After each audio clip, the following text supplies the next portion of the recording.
పశ్చిమ ప్రకాశం ప్రాంత ప్రజలందరికీ నా నమస్కారం. చంద్రబాబు నాయుడు గారి యొక్క మోసపూరితమైనటువంటి వ్యవహార సరళి, వెలుగొండ ప్రాజెక్టుపై తనకున్నటువంటి క్రూరమైనటువంటి బుద్ధి, తను దగా చేస్తున్నటువంటి విధానం మరొకసారి మార్కాపురం పర్యటన వేదికగా కూడా తేట తెల్లమైపోయినటువంటి పరిస్థితి. వెలుగొండని సందర్శిస్తాను, వెలుగొండని కంప్లీట్ చేస్తాను అని చెప్పి రీసెంట్ ఈ 2 రోజుల్లోనే తన యొక్క పర్యటనను కూడా మార్చుకున్నటువంటి పరిస్థితి. ఎందుకు మార్చుకున్నాడు?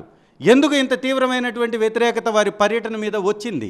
ఇక్కడ ప్రాంత ప్రజల యొక్క వెలుగొండ కళని సాకారం చేయడంలో చంద్రబాబు నాయుడు గారి దగా ఏ విధంగా ఉంది ఇది ప్రజలందరికీ తెలుసు. అయినా కూడా తప్పుడు ప్రచారం, తప్పుడు మీడియా వ్యవస్థలతోటి చేయించుకుంటూ పబ్బం గడుపుకుంటూ ఇవాళ వెలుగొండ ప్రాజెక్టుకి వస్తానని చెప్పినటువంటి వ్యక్తి, ప్రకాశం ప్రజల యొక్క కలల్ని నెరవేరుస్తానని చెప్పినటువంటి వ్యక్తి జగన్మోహన్ రెడ్డి గారు ఇక్కడ ప్రాంత ప్రజలకి, జాతికి అంకితం చేసినటువంటి ప్రాజెక్టులో కేవలం R&R ప్యాకేజీ ఇవ్వడానికి మాత్రమే అడుగుతున్నా కూడా అడ్డంగా దొరికిపోయి, అడ్డంగా కట్టుకథలల్లుతూ ఇవాళ వెలుగొండ ప్రాజెక్ట్ని దగా చేస్తున్నారు. ఎందుకు పారిపోతున్నారు వెలుగొండ నుంచి? ముఖ్యమంత్రి గారు వచ్చినప్పుడు అక్కడ ఉన్నటువంటి 10 మంది తెలుగుదేశం శాసన సభ్యుల యొక్క బాధ్యత కాదా? వెలుగొండని చూపించేటటువంటి బాధ్యత వాళ్ళకి లేదా? 2 మంత్రులకు లేదా? వెలుగొండ ప్రాజెక్ట్ లేకపోతే పశ్చిమ ప్రకాశానికి నీరు వచ్చేటటువంటి అవకాశం ఉందా? R&R ప్యాకేజీకి కావాల్సినటువంటి 1000 కోట్ల డబ్బు ఈ 2 సంవత్సరాల్లో మీరు కేటాయించకపోతే మరి ఎప్పుడు కేటాయిస్తారు? అంటే మీరు ఈ ప్రాజెక్ట్ని కంప్లీట్ చేయరనేది వాస్తవం కాదా? ఈ ప్రాజెక్ట్ని కంప్లీట్ చేసింది జగన్మోహన్ రెడ్డి గారు, ఇది సత్యం. జగన్మోహన్ రెడ్డి గారు చేసినటువంటి వెలుగొండ ప్రాజెక్టు సంపూర్ణమైందని చెప్పడానికి డేటా ఆన్లైన్లో అందుబాటులో ఉంది.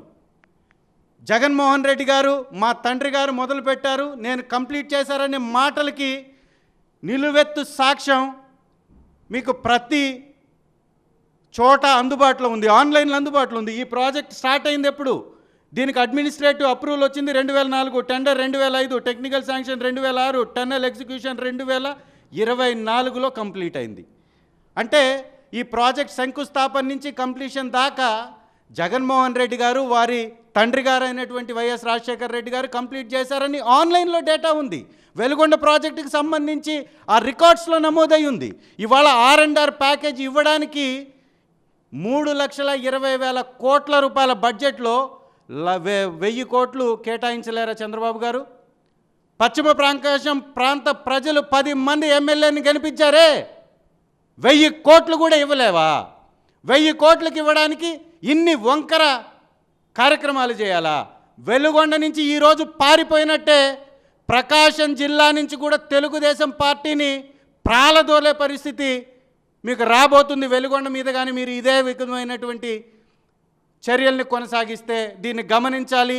ఇమీడియట్గా వెలుగొండ ప్రాజెక్టు యొక్క కేటాయింపుల్ని పెంచాలి, R&R ప్యాకేజీని ఇమీడియట్గా రిలీజ్ చేయాలని మీ ద్వారా కూటమి నేతలకి, ప్రభుత్వానికి విన్నవించుకుంటున్నా.